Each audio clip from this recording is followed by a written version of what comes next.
Tapi kemarin lawan Jokowi menang tipis loh, Jokowi itu loh. Pada Prabowo Sandi itu kan, Jokowi menang tipis saja itu nyaris kalah loh Jokowi itu kemarin.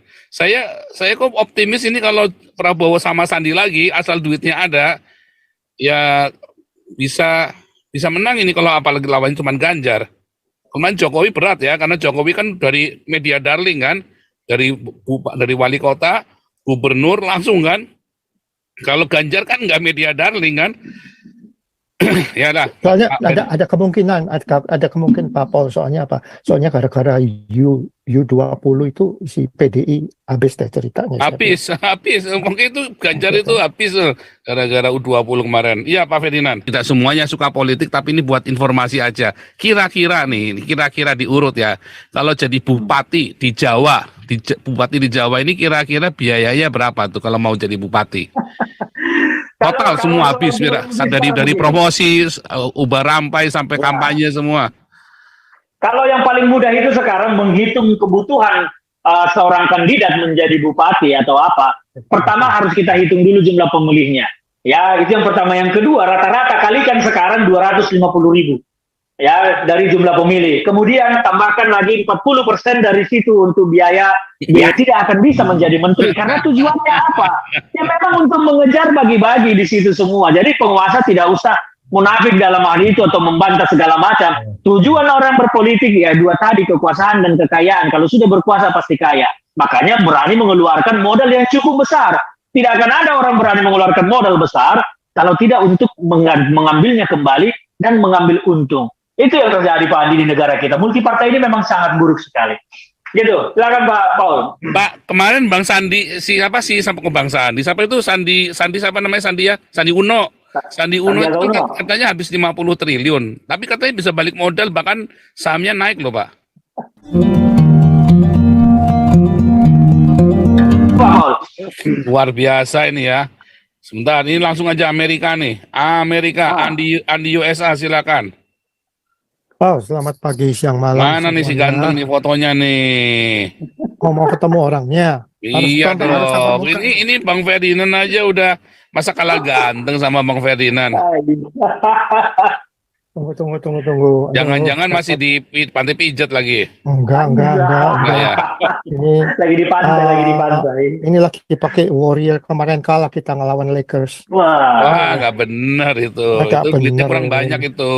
Aduh, makanya topinya saya pakai buat good luck. Anyway, selamat pagi siang malam. Ya, merdeka melawan penjajahan Arab Indonesia ya. Ini ada satu pertanyaan, dua pertanyaan buat Pak Ferdinand ini. Ya. Emangnya nggak ada capres selain orang Jawa sih Pak? Nggak ada, Pak, kan sudah ada aturannya pribumi, harus pribumi, artinya pribumi itu Jawa dan Islam. Kan kemarin udah dibahas sama Pak Tobing. Ya berarti Anies nggak boleh dong, dia itu Yaman. Oh itu pribumi Pak, kemarin sudah Pak, sudah mandi kembang Pak. Oh udah mandi kembang. Nggak boleh melawan Sunatullah. Anyway, terus ini loh, iya Pak, dari dulu harus Jawa melulu. Ya sekarang pertanyaan saya ke Bapak, kalau PSI ngusung Bapak maju, berani nggak? Terima kasih Pak Andi, menarik ini. Jadi memang soal Presiden Indonesia ini kan memang sejak awal bahwa para founding father kita menetapkan seperti itu, ya, bahwa Presiden Indonesia adalah orang Indonesia asli, tapi tidak menyebut suku, apakah dia Batak, Jawa, Sunda, segala macam. Namun demikian, karena kalau kita melihat peta geografis bahasa kita, mayoritas memang Jawa. Kesukuan itu masih tinggi di kita. Kita harus melihat juga peta pemilih yang ikut serta sebagai pemberi suara pada pemilu, masih mayoritas tingkat pendidikannya itu di bawah. Kalau kita melihat 60% itu masih paling tinggi SD. Sehingga apa? Pemilih-pemilih yang seperti ini masih melihat kedekatan kultural. Apakah dia sama-sama satu suku, tetangga, satu agama, atau ini masih melihat yang satu itu. Sehingga dengan mayoritasnya Jawa, maka kita tidak heran kalau selalu kenapa menjadi orang Jawa yang terpilih. Kalau secara aturan sebetulnya tidak ada. Bahkan konstitusi yang sejak awal dibuat 1945 oleh BPUPKI yang menyatakan presiden harus orang Indonesia asli, kemudian diamandemen pada tahun 2000 oleh di bawah pimpinan Amin Rais, disitulah sekarang Anies Baswedan secara hukum, secara legal sah menjadi kontestan Pilpres. Tetapi apakah akan ada yang memilih? Ya mungkin akan ada, tetapi kita tidak bisa melupakan bahwa saat ini jumlah pemilih masih mayoritas orang Jawa. Kalau bicara aturan, semua pribumi itu yang dianggap sebagai orang Indonesia asli harusnya bisa. Namun demikian, seperti yang sampaikan tadi, peta sebaran pemilih kita masih mayoritas Jawa. Dan kedua, tingkat pendidikan masih di bawah. Mungkin situasi ini akan berubah kalau perhitungan saya mungkin 20-30 tahun ke depan setelah para pemilih kita adalah orang-orang yang Gen Z sekarang mulai masuk di ranah politik, umur 40-an nanti sampai 50 mungkin akan situasinya berubah. Tapi kalau sekarang saya tidak yakin akan masih berubah. Masih akan seperti ini tetap bahwa mengedepankan kesukuan itu masih sangat tinggi. Itu pasti akan terjadi masih. Kalau secara aturan tidak ada, tetapi namanya ya saya punya tetangga satu suku satu ini itu masih menjadi dominan penentu untuk pemilih yang memang tingkat pendidikannya masih di bawah, kecuali pemilih-pemilih yang sudah menggunakan rasionalisme, orang yang tingkat pendidikannya lebih maju, mungkin SMA, sarjana, mereka masih melihat ini orang punya kapasitas apa, kapabilitas apa. Tapi itu jumlahnya masih sedikit. Mayoritas 60% pemilih ini masih belum melihat itu, tetapi masih melihat ini sama aku. Ini sih masih seperti itu. Jadi ya memang tidak heran Pak Andi bahwa Jawa itu masih pasti akan menjadi, hampir pasti masih akan menjadi presiden. Ya kalau gitu ya kita bisa. Jadi Indonesia ini nggak maju-maju, jadi bisa dimaklumi Pak. Soalnya sangat kita maklumi. Soalnya sifat orang Jawa ya, kalau kakinya terlindas mobil itu kan bilangnya, aduh kakiku terlindas. Jadi slow, makanya Indonesia ini nggak maju-maju. Second question Pak, yang saya nggak suka nih, kalau presiden udah terpilih, menteri-menterinya ini loh Pak, ya saya nggak suka, titipan-titipan partai. Yeah. Banyakan yang on duduk situ jadi menteri gara-gara titipan partai. Seperti kita juga nggak bisa nyalain Jokowi, dia nggak bisa berbuat apa-apa, soalnya banyak menterinya di titipan partai yang on, yang cuma duduk sana kayak, termasuk wakil presidennya itu. Terus ketiga, kalau menurut saya Prabowo susah Pak, soalnya Prabowo dari kita orang Tionghoa masih dihubung-hubungkan dengan 98. Kalau dia kali ini maju lagi masih agak susah. Ya itu aja deh komentar. Tapi kemarin lawan Jokowi menang tipis loh, Jokowi itu loh. Pada Prabowo Sandi itu kan, Jokowi menang tipis aja itu nyaris kalah loh Jokowi itu kemarin. Saya kok optimis ini kalau Prabowo sama Sandi lagi, asal duitnya ada, ya bisa menang ini kalau apalagi lawan cuma Ganjar. Kemarin Jokowi berat ya, karena Jokowi kan dari media darling kan, dari wali kota, gubernur langsung kan. Kalau Ganjar kan nggak media darling kan. Ya lah. Soalnya ada kemungkinan Pak Paul, soalnya apa? Soalnya gara-gara U20 itu si PDI habis deh ceritanya. Habis. Mungkin itu Ganjar itu habis gara-gara U20 kemarin. Iya Pak Ferdinand. Ya, jadi gini, kita juga memang kalau menggunakan sisi rasionalitas berpolitik akan melihat bahwa ini akan gagal karena ini. Tetapi jangan lupa karakter pemilih kita, warga bangsa kita ini masih ada warga yang cepat lupa, apalagi dalam politik. Iya, betul. Ya, sesuatu terjadi, minggu depan ada yang menarik lagi keluar, yang buruk ini akan terlupakan.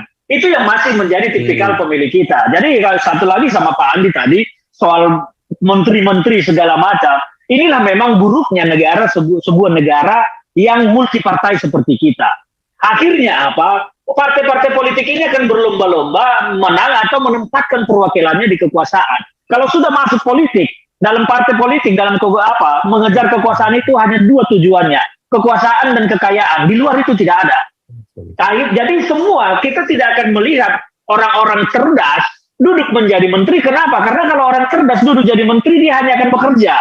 Justru dipasanglah orang-orang yang memang bisa mengakomodir kepentingan teman-teman, kepentingan kelompok. Itu yang akan duduk jadi menteri ketika dia orang pintar, cerdas, tidak bisa mengakomodir kepentingan partai, tidak bisa mengakomodir kepentingan teman-teman. Ya tidak akan bisa menjadi menteri. Karena tujuannya apa? Ya memang untuk mengejar bagi-bagi di situ semua. Jadi penguasa tidak usah munafik dalam hal itu atau membantah segala macam. Tujuan orang berpolitik ya dua tadi, kekuasaan dan kekayaan. Kalau sudah berkuasa pasti kaya. Makanya berani mengeluarkan modal yang cukup besar. Tidak akan ada orang berani mengeluarkan modal besar kalau tidak untuk mengambilnya kembali dan mengambil untung. Itu yang terjadi Pak Andi di negara kita. Multipartai ini memang sangat buruk sekali. Gitu. Silakan Pak Paul. Pak, kemarin Bang Sandi siapa sih sampai ke Bang Sandi? Siapa itu Sandi siapa namanya Sandi ya? Sandi Uno. Sandi Uno itu katanya habis 50 triliun. Tapi katanya bisa balik modal, bahkan sahamnya naik loh, Pak. Kan saya pikir 2019 tidak sampai 50 triliun lah. Kalau kita melihat demokrasi di kita, kalau seperti Indonesia ini, capres pilpres itu mungkin tidak sampai menghabiskan segitu banyak. Kira-kira berapa tuh Pak? Kira-kira taksiran? Kalau untuk di seluas kita ini dengan pola demokrasi yang kita jalani, mungkin ya 5-10 triliun itu modal dasar capres cukup ya. Bahkan Bang Sandi saya dengar dia hanya keluar sampai sekitar 1 triliun, tidak 50 triliun lah. Itu berlebih dari 50 triliun. Tapi ini menarik nih, ini menarik nih. Kita coba kita masalah tarif ya. Ini kan bukan rahasia lagi, tapi ini kan yang nonton di kita bukan masyarakat menengah ke atas tapi menengah ke bawah ya. Dan yang tidak semuanya suka politik, tapi ini buat informasi aja. Kira-kira diurut ya. Kalau jadi bupati di Jawa, bupati di Jawa ini kira-kira biayanya berapa tuh kalau mau jadi bupati? Total semua habis, dari promosi, ubah rampai sampai kampanye semua. Kalau yang paling mudah itu sekarang menghitung kebutuhan seorang kandidat menjadi bupati atau apa. Pertama harus kita hitung dulu jumlah pemilihnya. Ya, itu yang pertama. Yang kedua, rata-rata kalikan sekarang 250.000. Ya, dari jumlah pemilih. Kemudian tambahkan lagi 40% dari situ untuk biaya billboard, kaos, segala macam. Itulah kira-kira biaya yang dibutuhkan. Nah, kalau satu kabupaten kecil itu dengan APBD yang mungkin 600 miliar, 800 miliar, dengan pemilih 100.000 orang, ya kalikanlah itu ke sekitar 250.000 ditambah 40%-nya, ya itulah kebutuhan dia. Jadi tidak kecil, besar sekali kebutuhannya. Maka yang terjadi kemudian apa? APBD kecil tidak sempat digunakan untuk membangun daerahnya, tetapi dibuat untuk proyek-proyek tertentu yang mudah dieksekusi untuk mengembalikan biaya yang sudah keluar. Itu yang terjadi. Makanya kita banyak sekali di anggaran APBD itu biaya sosialisasi, biaya rapat, biaya ini, biaya itu, yang cenderung itu lebih banyak dipergunakan hanya untuk kepentingan pejabatnya. Itu yang menjadi masalah sekarang. Kalau kita melihat bedah untuk anggaran proyek hanya sedikit. Kasus terbaru seperti Lampung lah. APBD untuk Lampung pembangunan infrastrukturnya kecil sekali, tapi begitu kita lihat rapat ini itu tunjangan bla bla bla besar sekali. Itu yang terjadi karena itu mudah sekali untuk dieksekusi untuk ya dibawa pulang. Kira-kira begitu Bang. Coba ini misalnya nih, ini kita hitungkannya nih, kebetulan kita kurang pandai nih ya. Tadi 250, tadi 100 ya. 100.000 dikali 250. Kali 250.000 dikali. Ya taruhlah 100.000 dulu pemilihnya, paling ini. Ya 100.000 dikali 250.000 ya. Udah begitu aja. Itu daerah kecil, ditambah lagi 40% untuk biaya pertemuan, biaya benar, biaya spanduk segala macam. Tambah 40%. Nah. Wah, itu bisa 10 miliar itu. 10 ini ditambah nolnya 6 lagi loh. Itu daerah kecil loh. 10 miliar loh Bang. 10 miliar. Ya, itu daerah kecil yang mungkin APBD-nya hanya sekitar bisa 500 miliar, 600 miliar. Kalau Kabupaten Semarang misalnya. Kalau seperti Semarang ya lebih lah, tidak cukup lah 10 miliar, itu masih butuh. Kabupaten Semarang kira-kira 50 M lah ya. Ya lebih lah. Dan kalau Kota Madya kayak Kota Madya misalnya selevel Kota Madya Semarang misalnya. Ya, kan 30 kebutuhannya seperti tadi. Tetap hitungannya seperti tadi. Itu hitungan rumus ya tadi ya, dikali aja ya. Ya bukan rumus baku, tetapi hitung-hitungan lah ya, hitung-hitungan yang memang pada umumnya terjadi di bawah itu. Orang-orang pada menghitung suara, wah harus ada keluar satu orang sekian ratus perak gitu. Itu tidak ada rumus bakunya, tetapi itu hanya perhitungan kasar lah. Perhitungan kasar, ya. Artinya Ya, supaya kita ngerti, misalnya tadi kayak bupati bisa 10 miliar lah ya, kalau level-level itu Semarang. daerah-daerah kecil Kota yang Madianya pemilihnya berarti ya sedikit. kira-kira 2 kalinya lah gitu ya. Ya, bisa jadi 20 karena miliar gitu pengembangannya ya. lebih besar kebutuhan. Lalu Karena kalau dan level partai gubernur, pun, Bang Paul, ya. partai pun pasti akan beda tarifnya di setiap daerah. Oh Jadi iya kalau betul, partai yang ada tarif bilang dia partai beda, juga, betul. wah iyalah, mana mau dia kasih kursinya gratis. Oh iya betul ya, ada partai sendiri, ada beli tiket juga ya. Mahar juga lah untuk Mahar dapat juga dukungan. tiket. Kan Oke, begitu. sekarang kalau gubernur, Ya, prinsip demokrasinya sama oh hitung-hitungannya tetap begitu. sama, jadi Gubernur, dihitungnya seluruh rakyat itu kira-kira wah, begitu ya. iya. Kira-kira untuk Jadi kalau misalnya kebutuhan 30 juta dibagi 200, dibagi 100.000 kan Jawa Tengah kan 30 juta penduduknya. ya, penduduk Ya 30 kan? juta, pemilih mungkin nggak sampai segitu ya. Ya Oh, mungkin separohnya pemilih, lah, ya, 15 juta ya. dibagi 100.000 kan. Bagi kira-kira 150 ribuan ya. 150 ribu, tadi dibagi 150 ribu kalinya ya. Wah, wah bisa ini ya, bisa sampai 100 miliar itu ya. Oh, iyalah itu kalau untuk Pilgub Jawa Tengah ya dana segitu ya pas-pasan lah. 100 miliar itu masih kecil ya. Ya pas-pasan lah. Nah kalau tadi presiden kemarin Sandi Uno sama Prabowo kira-kira 1 sampai maksimum 5 triliun ya. Ya pasti sekitar segitulah kebutuhan gambaran. Iya. Tapi itu semua juga tergantung kerasnya bagaimana kontestasi itu terjadi. Karena Ya, kalau hitung-hitungan begitu terjadi, yang lain juga melakukan yang sama kan nanti pusing siapa yang akan menang. Tentu yang ingin menang akan mengeluarkan lebih besar supaya suara beralih ke dia. Ya ini kan hanya gambaran-gambaran kira-kira gitulah. Tapi bukan rumus baku, bukan rumus. Ya baku. betul. Saya hanya supaya rakyat ngerti Gambaran betapa aja, besarnya kira-kira biaya demokrasi kita ini besar sekali, ya, besar sekali dan benar-benar liar sekali.